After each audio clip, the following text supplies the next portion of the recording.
बिस्मिल्लाहिर्रहमानिर्रहीम अस्सलाम वालेकुम। I am Nabir Ahmad and you are watching my YouTube channel the Knowledge College. आज से जो वीडियो सीरीज़ स्टार्ट हो रही है, इस वीडियो सीरीज़ के पहले लेक्चर में हम paradise lost written by John Milton के डिफरेंट क्वेश्चन डिस्कस करेंगे। तो इस पहली वीडियो में हम डिस्कस करेंगे इसका पहला question, which is discuss Paradise Lost as an epic. Paradise Lost as the maturest of all epics, what is your observation. Question number 1 में आपने एज एन एपिक यानी कि जो एपिक है उसके सेलिएंट फीचर्स डिस्क्राइब करने हैं, वो सारे इम्पोज करने हैं इसके ऊपर कि ये सारे फीचर्स पैराडाइज लॉस्ट में मौजूद हैं। क्वेश्चन नंबर 2 तकरीबन सेम है लेकिन थोड़ा सा डिफरेंट है, चूँकि इसकी वर्डिंग भी डिफरेंट है कि मैच्योरेस्ट ऑफ ऑल एपिक्स है। डिफरेंट एपिक्स जो हैं लिखी गई हैं डिफरेंट इराज में, उनमें से ये मैच्योरेस्ट है। उसकी क्या वजह है? Epic in England begins and ends with paradise lost. ये इंग्लैंड में एपिक्स जो है वो बिगिन भी इससे होती है जॉन मिल्टन से और एंड भी जॉन मिल्टन से होती है। इसके अलावा डिफरेंट नेशनैलिटीज़ के जो राइटर्स हैं उन्होंने एपिक्स लिखी। फॉर एग्जांपल जो एपिक है वो होमर ने लिखी, इसके अलावा ओविड ने, वर्जिल ने, एरिस्टो ने, दांते ने लिखी, एडमंड स्पेंसर ने लिखी। ये जो कपल ऑफ राइटर्स मैंने आपको बताए हैं ये सारे के सारे जॉन मिल्टन के प्रीडिसेसर्स हैं। इसके अलावा सक्सेसर्स जो हैं इसके बाद आने वाले अलेक्जेंडर पॉप है, उसने लिखी, वर्ड्सवर्थ ने द प्रिल्यूड लिखी, जेम्स जॉयस ने और टी.एस. एलियट ने वेस्टलैंड लिखी। डिफरेंट नेशनैलिटी के डिफरेंट रेसेस के राइटर्स ने डिफरेंट एपिक्स लिखी। एपिक पोइट्री का एक जॉनर है, उसके कुछ ख़ास फीचर्स हैं जो उसमें होते हैं। किसी भी पोइम में लॉन्ग और लेंथी पोइम होती है ये, और कपल ऑफ फीचर्स जो 9 to 10 है अभी आपको मैं बताऊंगा, वो फीचर्स इसमें होने चाहिए उस पोइम में, और वो इसको एक एपिक बना देता है। तो इंग्लैंड में जो एपिक है वो जो है वो जॉन मिल्टन से स्टार्ट है, इसी पे एंड है, क्योंकि इसके अलावा इटालियन है और ग्रेशियन, रोमन्स और डिफरेंट नेशनैलिटी के अमेरिकन्स हैं, उन्होंने एपिक्स लिखी। लेकिन इंग्लैंड में सिर्फ जो मैच्योर राइटिंग है एपिक की वो सिर्फ जॉन मिल्टन से स्टार्ट होती है और इसी पे एंड होती है। Milton's paradise lost presents an illustrious example of epic poetry in English language. अब ये जो है पैराडाइज लॉस्ट ये एक इलस्ट्रियस एग्जाम्पल रिप्रेजेंट करती है। It is modelled upon Grecian and Roman epics like Homer's Iliad and Virgil's Aeneid. Homer और Virgil, जिस तरह मैंने आपको डिफरेंट अभी राइटर्स बताए हैं उनमें दो ये हैं कि इस पे उसने मॉडल रख के बनाया है। On the rules and regulations laid down by Aristotle and the poetics governing epic poetry, कि एपिक पोइट्री को गवर्न करने के लिए एरिस्टोटल ने जो पोइटिक्स अपनी बुक लिखी है उसके जो रूल्स एंड रेगुलेशंस हैं उस पे मॉडल करके उसने जॉन मिल्टन ने एपिक लिखी। Accordingly both secular and religious traditions are blended in the matter and manner of poem. अच्छा, जो एपिक है उसकी दो काइंड्स हैं, एक प्राइमरी एपिक है, एक सेकेंडरी एपिक है। जो प्राइमरी एपिक है ना वो है पॉलीथीइस्टिक एपिक, क्योंकि जो क्लासिकल राइटर्स हैं रोमन ग्रेशियंस वो पॉलीथीइस्ट से, वो एक गॉड पे बिलीव नहीं करते थे। तो उनकी जो एपिक्स हैं उनमें जो गॉडेसेस हैं, गॉड्स हैं और नेचुरल ऑब्जेक्ट्स हैं उनकी वर्शिप या उनके सेंटर्ड जो एपिक है वो लिखी जाती थी। वेयर एज जो जॉन मिल्टन है ये क्रिश्चियन था, तो इसकी जो एपिक है वो सेकेंडरी एपिक है, क्योंकि इसमें गॉड सेंटर या क्राइस्ट सेंटर यानी कि जो रिलीजियस करैक्टर्स हैं उनके सेंटर्ड ये जो जॉन मिल्टन ने बुक लिखी है पैराडाइज लॉस्ट, ये रिलीजियस करैक्टर्स के सेंटर्ड हैं। इसके अलावा कपल ऑफ अदर करैक्टर्स हो सकते हैं छोटे मोटे जो कि पॉलीथीइस्टिक कल्चर से लिए गए हों। तो both secular and religious traditions are blended in the matter and manner of the poem. तो रिलीजियस करैक्टर्स इसमें ज़्यादातर हैं, जिस तरह गॉड, जिस तरह holy Christ, Adam, Eve, Satan, ये सारे जो हैं इसको एक रिलीजियस एपिक भी बनाते हैं। Milton's strict adherence to the pattern of epic poetry is clear from his announcement of the theme in the opening lines. जो एपिक है उसका एक फीचर ये भी है कि जो थीम है वो उसकी ओपनिंग कपल ऑफ लाइंस में ही डिस्क्राइब हो जाता है. Of man's first disobedience and the fruit of that forbidden tree, कि जो फॉरबिडन ट्री का फ्रूट था वो ह्यूमंस ने, एडम ईव ने खाया. Whose mortal taste brought death into the world and all, और वो डेथ और ऑल जो डिफ़िकल्टीज़ हैं वो उसी की वजह से, उस डिसोबीडियंस की वजह से आए. With loss of Eden, Eden भी लॉस हो गई, हेवन जाती रही. Till one great man restore us and regain the blissful seed. कब? लेकिन एक ग्रेट मैन यानी कि होली क्राइस्ट हज़रत ईसा अलैहिस्सलाम आए. अकॉर्डिंग टू क्रिश्चियन कॉन्सेप्ट वो कह रहे हैं कि उन्होंने आके जो ब्लिसफुल सीड थी वो हमें वापस दिलवाई. तो एक चीज़ इससे और भी क्लियर हो गई है कि जो रिलीजियस ट्रेडिशंस हैं यानी कि रिलीजियस करैक्टर्स हैं, इसका रिलीजियस थीम है जो इसे सेकेंडरी एपिक बनाते हैं, वो भी इससे क्लियर है. पैराडाइज लॉस्ट, ये कपल ऑफ फीचर्स और थे जो 8 to 9 मैंने पॉइंट्स बनाए हैं, वो तो मैंने पॉइंट बाय पॉइंट लिखे हुए हैं, लेकिन कपल ऑफ अदर फीचर्स भी हैं जो इन्हीं के अंदर हैं, वो आपको मैं बताऊंगा. जिस तरह ये एक मैंने आपको बताया कि ये सेकेंडरी एपिक है और डिफरेंट राइटर्स और हैं जिन्होंने एपिक लिखी, उनकी एपिक में और इसकी एपिक में क्या फ़र्क है. इसके अलावा मेन जो थीम है किसी भी एपिक का वो in the starting lines describe हो जाता है एपिक का, ये भी एक फ़ीचर है. Paradise Lost dramatises the loftiest of all themes. जो एपिक है उसका जो थीम है वो सुब्लाइम होता है, लॉफ्टीएस्ट ऑफ ऑल थीम्स, हर एक थीम से बालातर सुपीरियर थीम्स होते हैं. The subject is the transgression committed by Adam and Eve in eating the prohibited fruit and their subsequent eviction from Paradise. Subject matter क्या है कि एडम और ईव ने ट्रांसग्रेशन की है कि प्रोहिबिटेड फ्रूट खाया और वो उनकी जो एविक्शन हो गई है पैराडाइज से बाहर. Admittedly no thesis can be more elaborate than this. इधर थीम होना चाहिए, no theme can be more elaborate than this. Beside unlike the themes of classical epics, say of Odyssey and Aeneid, which dealt with the cultural or national life or the hopes and aspirations of one nation, the theme of Paradise Lost is of abiding relevance. अच्छा, ये जो question है मैच्योरेस्ट of all theme, इसका भी इसके अंदर answer आ जाएगा कि जो ये दो एपिक्स का हवाला दिया है और इनका जो पर्पज़ है, इनका जो थीम वो क्या था, कल्चरल लाइफ, नेशनल लाइफ, एक नेशन के मुतल्लिक थी ये एपिक्स. लेकिन जो पैराडाइज लॉस्ट है इसका सुब्लाइम और लॉफ्टी थीम क्यों है? क्योंकि ये परमानेंट रेलिवेंस का थीम है जो हर एक ह्यूमन से डील करता है.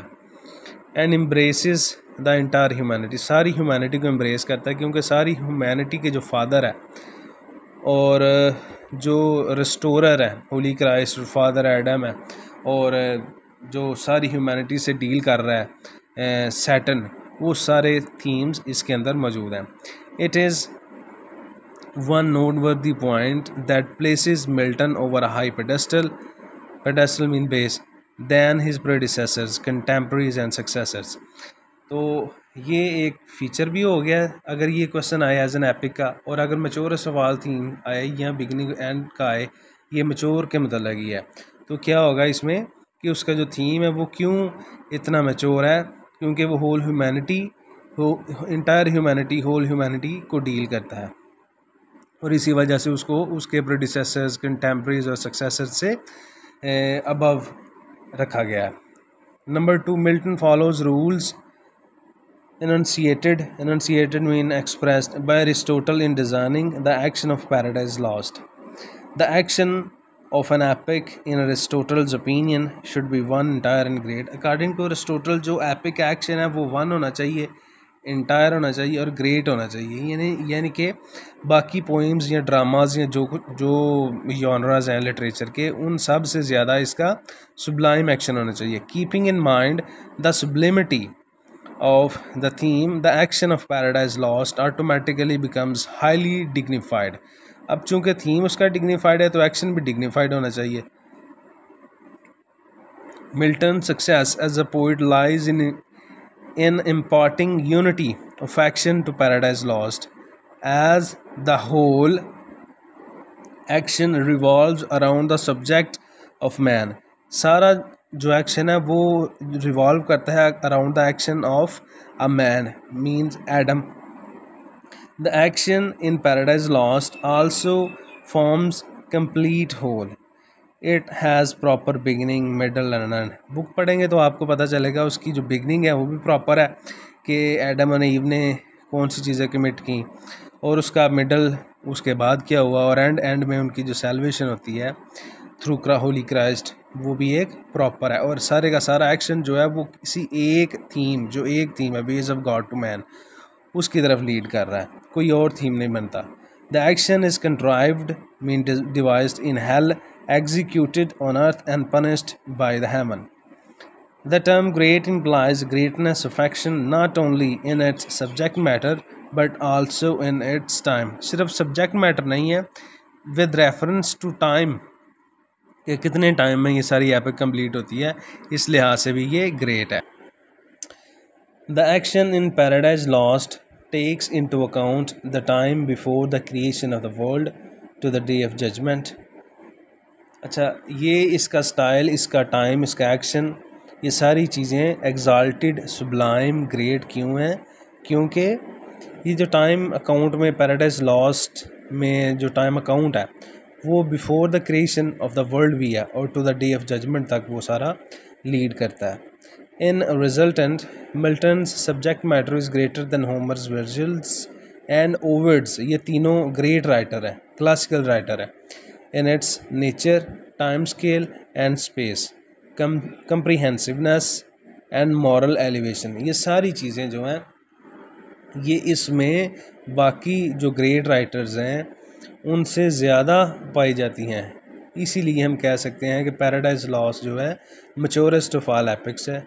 अगर मैच्योरेस्ट ऑफ ऑल एपिक्स का क्वेश्चन आए, बिगिंस एंड एंड्स विद जो है जॉन मिल्टन जो एपिक है, ये क्वेश्चन आए तो वो भी हम इधर उसका अलहदा से एक दो सेंटेंस एंड में लिख सकते हैं ताकि उसके रेफरेंस से क्वेश्चन सॉल्व हो जाए. अगर सिर्फ sealant features of an epic आए तो सिर्फ ये लिख देंगे तो it will be okay. Number 3, the grand action of paradise lost pre spouses dignified character. अब थीम डिग्निफाइड है, एक्शन ग्रेट है, टाइम स्केल भी उसमें ग्रेट है, टाइम स्कीम सॉरी, तो जो करैक्टर्स हैं वो भी डिग्निफाइड होने चाहिए. The characters in a classical epic are generally portrayed as man of heroic stature and god like mould and inspire the feelings of awe and grandeur. जो classical epic है जिस तरह ये इन्होंने तीनों ने लिखी हैं जो, और इसके अलावा भी डिफरेंट जो मैंने आपको बताई हैं, उनमें क्या होना चाहिए कि हीरोइक स्टेचर होना चाहिए करैक्टर्स का, उनकी फीलिंग्स, उनके करैक्टर से एवन ग्रैंडर जो है वो निकलना चाहिए. लेकिन पैराडाइज लॉस्ट के केस में क्या है, not only the protagonist but also other characters are built on a grand scale to suit the theme in paradise lost. अब इधर सिर्फ हीरो को ही ग्रैंड स्केल पे नहीं रखा गया बल्कि इसके अलावा डिफरेंट करैक्टर्स हैं उन्हें भी ग्रैंड स्केल पे रखा गया है. जिस तरह सैटन है, सैटन विलन है, उसका करैक्टर हम देखें इतना ग्रेटली उसको पोर्ट्रे किया गया है कि ये प्रॉपर क्वेश्चन भी बनता है, बाज़ औक़ात आता है कि is Satan the hero of paradise lost, क्योंकि उसके करैक्टर में इतनी करज और वैलर दिखाई गई है. इसके अलावा गॉड, ईव, एडम, ये सारे जो है ना, ये जिस तरह इधर से पढ़ते हैं, द ड्रामाटिस्ट पर्सोनाई जो करैक्टर्स हैं of his epic are God, Adam, Eve, Christ and Satan. ये सारे जितने ये जो करैक्टर्स हैं ये सारे के सारे हीरो के अलावा भी सारे करैक्टर्स ग्रैंडर और एव शो करते हैं. These characters are ponderingly more elevated than Ulysses and Achilles of Homer and Aeneas. And Dido of Virgil. अब डीडो वर्जिल ने लिखी है और ये दोनों रिस्पेक्टिवली होमर और एनेस ने लिखी हैं, ये सारी एपिक्स हैं। तो कह रहा है कि इनके जो करैक्टर्स हैं ड्रामेटिस पर्सोना ही है, उनमें ज़्यादा ग्रैंजर नहीं है जितना कि जॉन मिल्टन की एपिक में ग्रैंजर है, क्योंकि इसके जो करैक्टर्स हैं हीरो के अलावा भी ग्रैंजर शो कर रहे हैं। Adam and Eve especially are representatives of universal human nature. Besides, there are two types of characters, human and superhuman, which is a cherished requirement and tradition of an epic. जो कि एक epic की cherished requirement है कि hero के अलावा भी जो characters हैं वो dignified होने चाहिए। Number 4, after the manner of traditional epics, Paradise Lost also introduces and depicts great adventure. अब characters great हों, adventure भी great होना चाहिए, and heroic deeds of valor of great warriors. Some of the critics are so greatly impressed by undaunted acts of Saturn that they regard him the hero of the poem. But they are wrong in their evaluation, because Milton is least intended to make an evil character the hero of his Christian poem. बाज़ जो critics हैं वो जब paradise lost को वैल्यूट करते हैं तो वो मिसलीड कर जाते हैं सैटर्न का करैक्टर पढ़ने के बाद कि इतना अनडाउंटेड पावरफुल करैक्टर हीरो हो सकता है। लेकिन जो मिल्टन है उसने तो अपने थीम की announcement in the start of the poem ही कर दी थी, और वो उसने एक क्रिश्चियन एपिक लिखी है, लिहाजा क्रिश्चियन एपिक या रिलीजियस एपिक या सेकेंडरी एपिक का जो हीरो है वो एक वो सैटर्न नहीं हो सकता।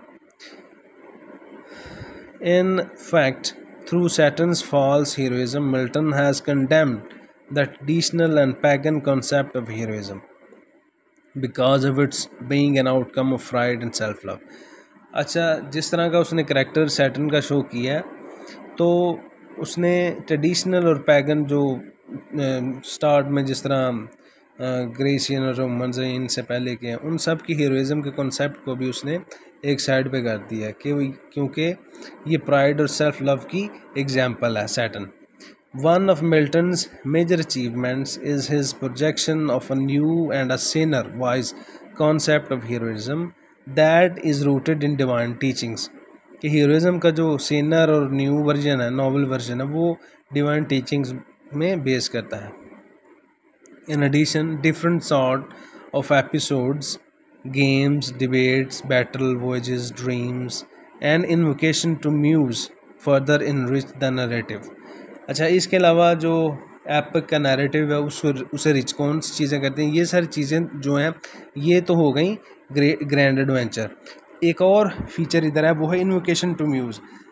जो प्राइमरी एपिक है वो जो पैगन्स थे वो गॉड्स और गॉडेसेस और नेचुरल ऑब्जेक्ट्स सेंटर्ड लिखते थे क्योंकि वो पॉलीथीस्ट थे, लेकिन मिल्टन क्रिश्चियन था, गॉड सेंटर्ड था, तो उसने इन्वोकेशन टू म्यूज़ किया। वो अपने अपने गॉड्स को इन्वोक करते थे कि वो उनकी हेल्प करें, उन्हें इन्वोक करें ग्रेट एपिक लिखने में, लेकिन मिल्टन ने म्यूज़ को इन्वोक किया। Further enrich the narrative, Milton has successfully followed the said epic conventions. The invocation is a class in itself. Since Milton was writing a Christian epic, therefore, none of the 9 muses of Greek mythology could be invoked. चूँकि Christian epic लिख रहा था तो ये जो 9 muses थे Greek mythology के, उसको उसने इन्वोक नहीं किया। Milton invokes the heavenly muse that inspired Moses, जिसने मोजेस को इंस्पायर किया था उस म्यूज़ को इसने इन्वोक किया। Though he calls him muse as Urania, not she is in fact the holy spirit of being of God. अच्छा, वो इसको क्या कॉल करता है, किस नाम से बुलाता है? He calls his name as Urania बुलाता है। Not she is in fact the holy spirit of being of God, जो कि बीइंग ऑफ गॉड की होली स्पिरिट नहीं है, इसको भी बुलाता है यूरेनिया को। तो ये क्या है, यूरेनिया और लेटर ऑन इसको इन्वोक करता है, लेकिन पहले जो हेमलिस म्यूज़ है उसको इन्वोक करता है. So by mixing pagan mythology with Christian theology, Milton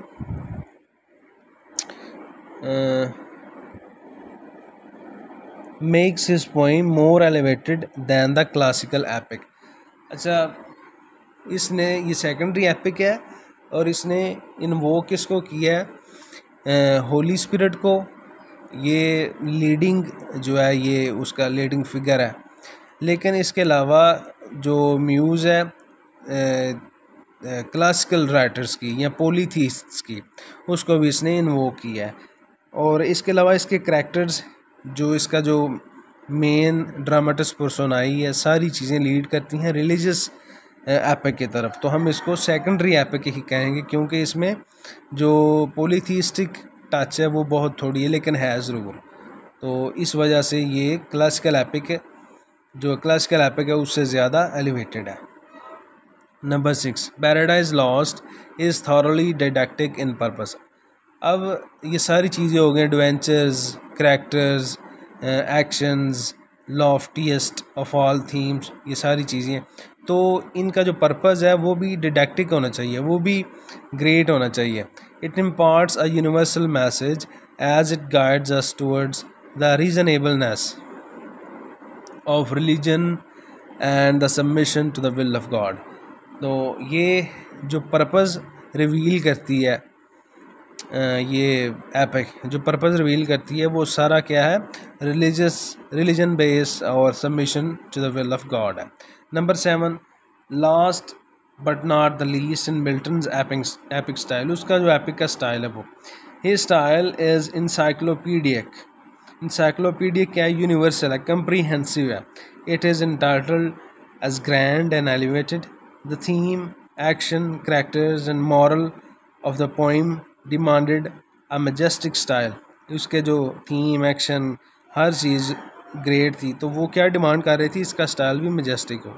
accordingly he introduced a style which is apical. Apical mean जिस तरह एपिक है, एपिक स्प्लेंडेड एक ग्रेट पोइम है, इस तरह apical mean splendid in range and variety.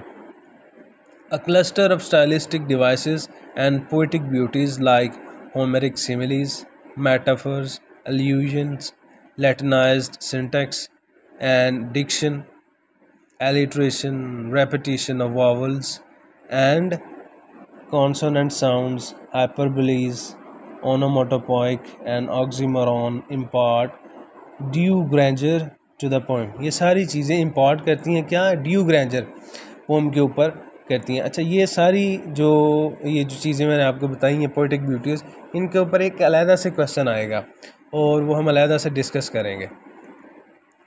In the last analysis this can be remarked that Paradise Lost is an epic of great power and beauty and that is a superior kind of secondary epic.